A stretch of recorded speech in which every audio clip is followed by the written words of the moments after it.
எங்களுக்கு போவானந்தாப்பா நான் சொன்னேன். நான் ஏம்மா ஃப்ரெண்டும் கூட தான்மா நான் போகிறேன், சாசி நகரில் இட்டுன்னு போகிறாங்கம்மா, இட்டு டிக்கெட்டு காலியாக சொன்னாங்கம்மா. அங்கே போனோன்னே தான் 11 மணிக்கெலாம் எங்களுக்கு ஃபோன் வருது. என் ஃப்ரெண்டு கத்திக்கினே கீழே வரா காலையே. அவங்க அம்மா வந்தவன் தான் தெரியும். அப்போ என் ஃபோட்டோவில் காமிச்சு வந்தால் நாங்கள் பார்த்தேன் என் புள்ள சேர்த்தது. அங்கேயே இருந்து நாங்கள் பார்த்துட்டு பணமா தூக்கின்னு வந்தோம். நாங்கள் பாடியோட நாங்கள் எல்லாருமே ஒருத்த மேலே ஒருத்தன் போய் வச்சுட்டு போனேன். பேரம் போய் பிடிங்கிறான். பிடிக்க வேணா போனால் இவனே வலிச்சுக்கினான். ரெண்டாவது திருப்பி அந்த எல்லாம் குடிக்கிறேன்னு சரன்னு போனாலா தெரியல. மூணு சிக்கராச்சு மாட்டி அதில் ஃபஸ்ட்டு தூக்கணும் என் பேரை. இந்த 5 பிள்ளைங்களும் வெளியில் போய் சண்டை போடாதுங்க, எங்கேயும் எதுவும் பண்ணாதுங்க. 5 நல்ல பேர் எடுத்து 5 ஒன்றா போயிட்டு ஒன்றா போயிருங்க.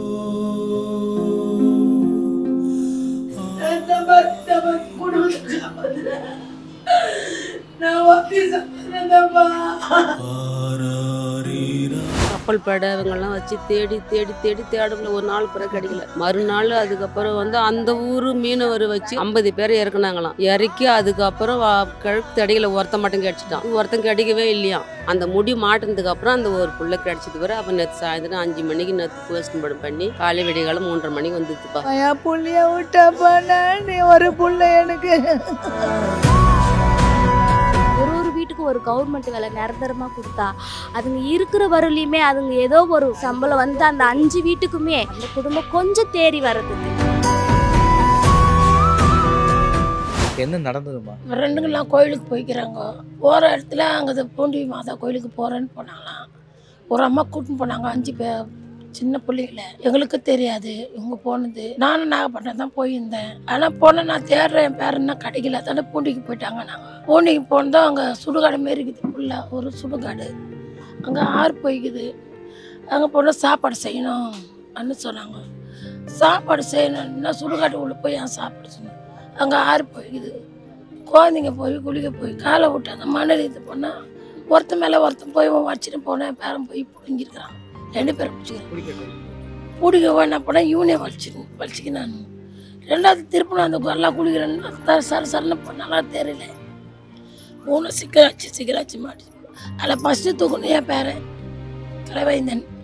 அவனை தான் தூக்கியிருக்கிறாங்க. ரெண்டாவது இவங்க பையனை தூக்கியிருக்கிறாங்க. மூணாவது ஒரு தெலுங்கு எங்கள் மாடிக்கையா. 5வது 2 அண்ணன் தம்பிங்க. லாஸ்ட்டு 2 நாள் பொறுத்து தான் தூக்கினாங்க. இதான் அந்த அங்கேருந்து இன்னும் எல்லாம் மினிஸ்டர் வந்தாங்க. எல்லாம் பார்த்துட்டு எல்லாம் பண்ணி கொடுத்தாங்க. ஐயா அவங்களுக்கெல்லாம் ரொம்ப நன்றி. என் பிள்ளைங்களுக்கு பேரை இறந்துருக்கான்ற செய்தி உங்களுக்கு காதுக்கு எப்போ தெரியும்? எனக்கு தெரியாது. இங்கே சென்னையில் நியூஸ் வந்த பிறகு அப்புறம் நாகப்பட்டினம் என் பேரனை தேடின்னு போகிறாங்க. காணாம எங்கே இருக்கிறாங்க என்ன பிள்ளைங்க திருநாங்க எல்லாம் இருந்தாங்க.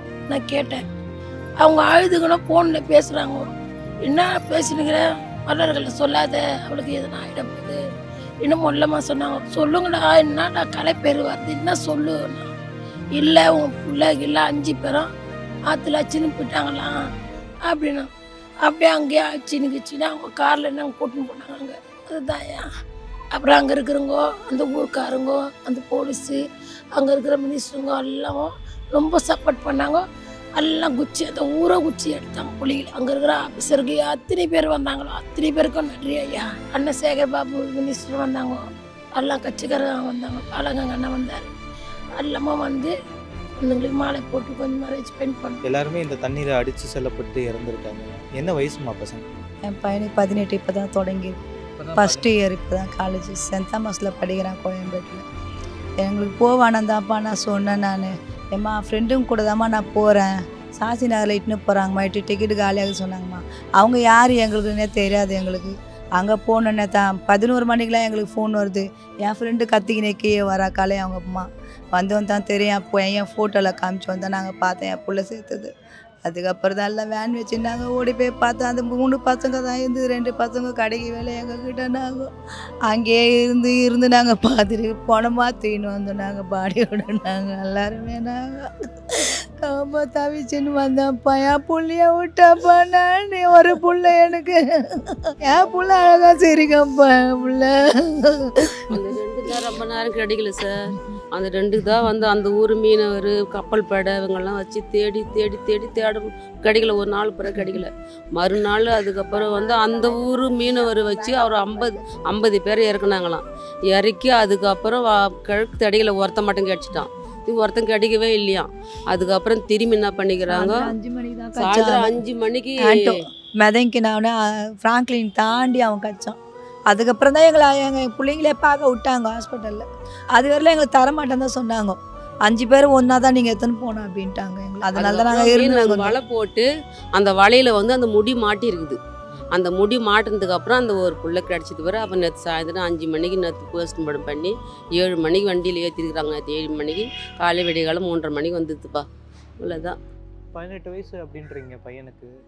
இப்போதான் அவருடைய வாழ்க்கை அடுத்த கட்டமாக வேலைக்கெல்லாம் போயிட்டு குடும்பத்தை காப்பாற்றி காலேஜ் போயினே என் பையன் எங்கிட்டு வண்டி ஓட்டின்னு இருந்தான்ப்பா. வாரம் 8000 என் புள்ள குத்து நினச்சிப்பா. எனக்கு என் புருஷன் இல்லாத வந்தேன்ப்பா. நான் எனக்கு என் புருஷன் கிடையாது. அதுதான் என் கூட இருக்கும்.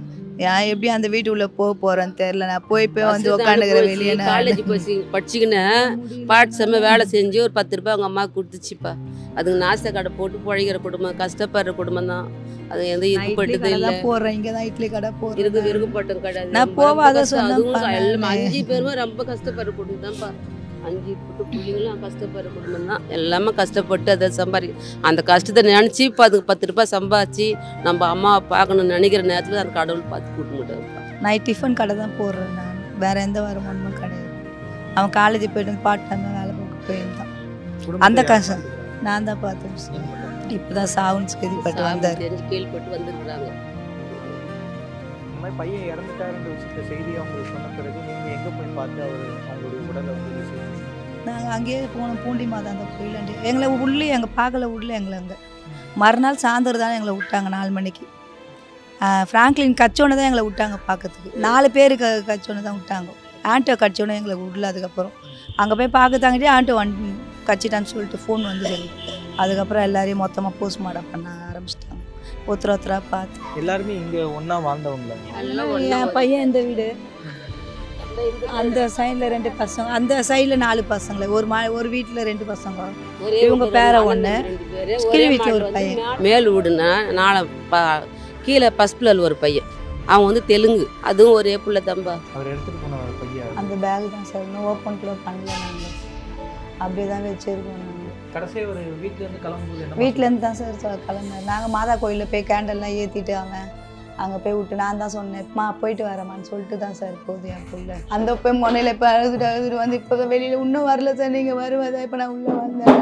என்னால் முடியல சார். உள்ள கோயிலுக்கு போகிறோம் சொல்லிட்டு சொந்தக்காரதான் இப்போ போனோம். அங்கே போகும்போது தான் சார் ஃபோட்டோ செல்ஃபி எடுக்கிறது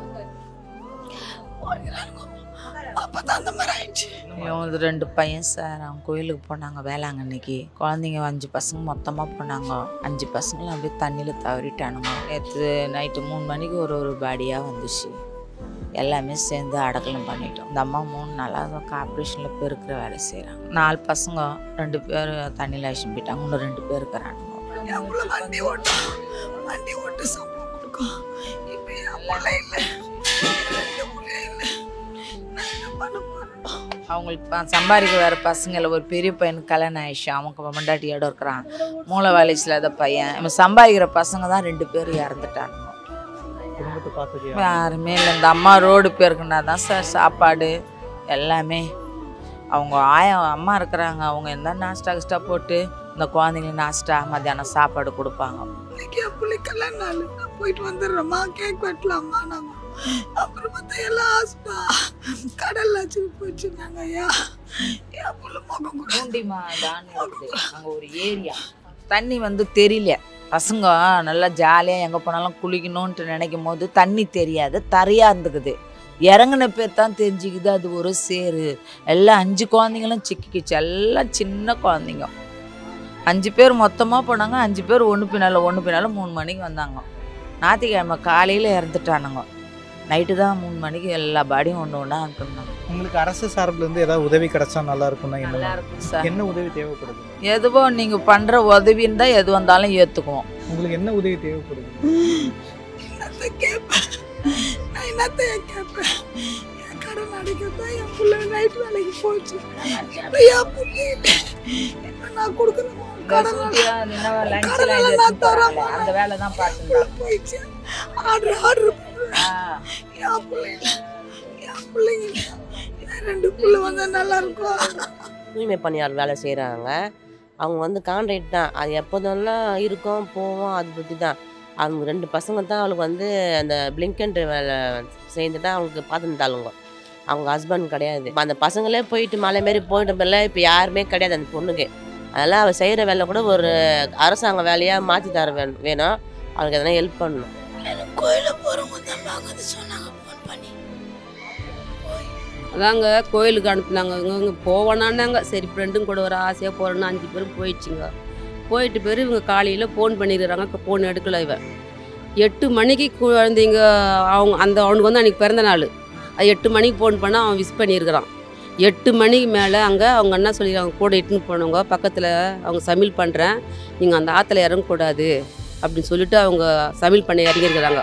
அந்த நேரத்தில் இவன் என்ன பண்ணி நாங்கள் மூஞ்சி கழுவி வந்துடுறோன்னு சொல்லிட்டு போய் என்ன பண்ணிச்சிங்க, அவங்களுக்கு தெரியாத போய் 2 பேர் இறங்கி குளிச்சிருக்கிறானுங்க. 2 பேர் குளிச்சிக்கினே தள்ளிக்கினே போயிட்டுருக்கானுங்க. கொஞ்சம் ஆழத்துக்கு போயிட்டுருக்கானுங்க. போயிட்டு பேர் இவன் கையை இப்படி தூக்கும் போது இவனுங்க ஓடி குழந்தைங்க 2 பிள்ளைங்க பிடிக்கும் போது இவனுங்களாம் ஈத்துக்குச்சு. 4 பேர் கண்டுபிடிச்சி போட்டாங்க. ஒருத்தர் கிடைக்காது. நேற்று சாயங்காலம் 5 மணி தான் கிடைச்சா. அந்த 5 பேர் சாவு ஒன்றா ஓப்பன் பண்ணி நைட்டு ஏற்றி இங்கே நைட்டு 3:30 மணிலாம் வந்தது. இவங்களும் கஷ்டப்படுற குடும்பம் எல்லாமே. இவங்களுக்கு இவ்வளோ அந்த கான்ட்ராக்ட் தான் வேலை செய்கிறா. கஷ்டப்படுற குடும்பம். அவ்வளோ பசங்க கஷ்டப்பட்டு தான் காப்பாற்றின பிள்ளைங்கள. இன்னும் காலேஜ் கூட முடியல அவன். ஆமாம் 25 உள்ளுக்கு தான். 20, 22, 19, 18 எல்லாம் 20க்குள்ளே தான். இந்த 5 பிள்ளைங்களும் வெளியில் போய் சண்டை போடாதுங்க, எங்கேயும் எதுவும் பண்ணாதுங்க. அதுங்க மட்டும் ஜாலியாக போவோம், ஜாலியாக படிக்கிறது போவோம், விளையாடுங்க போவோங்க. 4 பேர் 5 பேர் ஒன்றா போவோம், ஒன்றா வரும். மற்றபடியாக அங்கே சண்டை வாங்கணும், இங்கே போகணும், அங்கே போகணும், அதெல்லாம் கிடையாது. 5 நல்ல பேர் எடுத்து 5 ஒன்றா போயிட்டு ஒன்றா போய் இறங்கி அவங்க வந்து அதான் கான்ட்ராக்ட் தான் வேலை செய்கிறாங்க. அவங்களுக்கு ஒரு பர்மனெண்ட் வேலை போட்டு கொடுத்தாக்கா ரொம்ப நன்றியாக இருக்கும். மனோகரசு காலேஜ் போகலாம், ஆனால் இதெல்லாம் வேலைக்கு போகலாமன்னு பார்த்துன்னு இருக்காங்க. என் பையன் ஞாயிற்றுக்கிழமை பத்திரிக்கை தெரிஞ்சிச்சு. அதனால் வந்து இவங்க எல்லோரும் தேர்ந்தெடுத்தாங்க. அப்புறமா பார்த்தா ஒரு ஆள் தான் கிடச்சிச்சேன்னு சொன்னாங்க. போன உடனே திருப்பி ஒரு 2 பேர் கிடச்சாங்க. லாஸ்ட்டில் வந்து 4வது போய் கிடச்சாங்கன்னு சொன்னாங்க. அப்படியே அந்த மாதிரி ஆயிடுச்சு. 5 பேர்லாம் நேற்று தான் 5 பேர் ஒரேடியாக போஸ்ட்மார்ட்டம் பண்ணிட்டு அனுப்பிட்டாங்க. இன்னும் காலேஜுக்கு போகல அந்த பையன். ஆனால் சின்ன பையன் 19 வயசு தான். ஒரு வேலைக்கு போயிட்டாச்சு. நான் காலேஜுக்கு போகிறேன்னு சொன்னாங்க. அது கூட போகாமல் விட்டாச்சு. ரொம்ப நிறையா ட்ரீம்ஸ் இருக்குது சார் இந்த பையனுக்கு. இப்போ சிஎம் தரப்புல இருந்து இறந்த பசங்களுக்காக நிதி உதவி வழங்குறேன்றாங்க. அது உங்களுக்கு போதுமானதாக இருக்குமா? அது கண்டிப்பாக போதுமானதாக இருக்காது ஐயா. ஏன்னா இவங்க வந்து அன்றாட வாழ்வாதாரத்தை நம்பி தான் இருக்கிறாங்க. இப்போ அந்த குழந்தை வந்து காலேஜ் போயிட்டும் வந்துட்டு பார்ட் டைம் ஜாப் பண்ணுறாங்கன்றப்போ அது எவ்வளோ கஷ்டத்தில் அந்த குழந்தை காலேஜுக்கு போயிட்டு வந்துட்டு பார்ட் டைம் ஜாப் போகுதுன்னா அப்போது அந்த குடும்பத்தில் எவ்வளோ கடை இருக்கோ, அந்த பிள்ளைங்களை நம்பி எவ்வளோ கடை இருக்கோ, அது ஃபேமிலி ரன் பண்ண. இதுக்கப்புறம் அதுங்க மலையே கவுந்துடுச்சு. இதுக்கப்புறம் அந்த வீட்டில் இவங்க வீட்லேயும் வந்து கார்ப்பரேஷன் வேலை செய்கிறவங்க தான். டெம்பரவரி தான் இவங்களும் டெம்பரவரி. இவங்க வாழ்வாதாரமே இல்லாதவங்க. அவங்களும் வந்து 2 குழந்தைய இழந்துருக்குறாங்க. எல்லாமே வந்து இதை நினச்சி தான் ஒரு கோட்டையே கட்டியிருப்பாங்க. நம்ம பிள்ளை வளர்ந்து நம்ம படித்து இவ்வளோ படிக்க வச்சுருக்குறோம், நம்மளுக்கு கொஞ்சம் கை கொடுக்கும்னு நினச்சவங்க தான். இப்போ ஸ்டாலின் ஒரே ஒரு கோரிக்கை என்ன சொல்லணும்னா, இந்த 2 லட்சத்துக்கு பதிலாக ஒரு வீட்டுக்கு ஒரு கவர்மெண்ட் வேலை நிரந்தரமாக கொடுத்தா அதுங்க இருக்கிற வரலையுமே அதுங்க ஏதோ ஒரு சம்பளம் வந்து அந்த 5 வீட்டுக்குமே ஒருத்தவங்க இல்லை அவங்க வீட்டில் யாருன்னா தகுதியாக படிச்சிருக்கிறாங்களா இல்லையா, அவங்க அம்மா அப்பா யாருக்குன்னா ஒருத்தவங்களுக்கு அந்த வாழ்வாதாரத்தை பெருக்கிறதுக்கு ஒரு கை கொடுத்தாலே போதும் அந்த குடும்பம் கொஞ்சம் தேடி வர்றதுக்கு. பசங்களுடைய குடும்பத்தை சார்ந்தவங்க எல்லாருமே வருத்தங்களை பதிவு பண்ணதை தாண்டி ஒரு கோரிக்கை முன் வச்சிருக்காங்க. எங்கள் குடும்பத்தை அடுத்த கட்டத்துக்கு கொண்டு போக வேண்டிய எங்களுடைய பசங்களை நாங்கள் இறந்துட்டோம். இந்த சூழ்நிலையில் நிதி உதவி என்ன கொடுத்தாலும் எங்களுக்கு அது போதுமானதாக இருக்காது. ஏன்னா எங்கள் பசங்க தான் எங்களுக்கு பெருசு. அட்லீஸ்ட் எங்களுக்கு ஒரு வாழ்வாதாரத்தையாவது அமைச்சு கொடுத்தா நல்லா இருக்கும்னு அரசு சார்பில் அவங்களுடைய கோரிக்கை முன் வச்சிருந்தாங்க.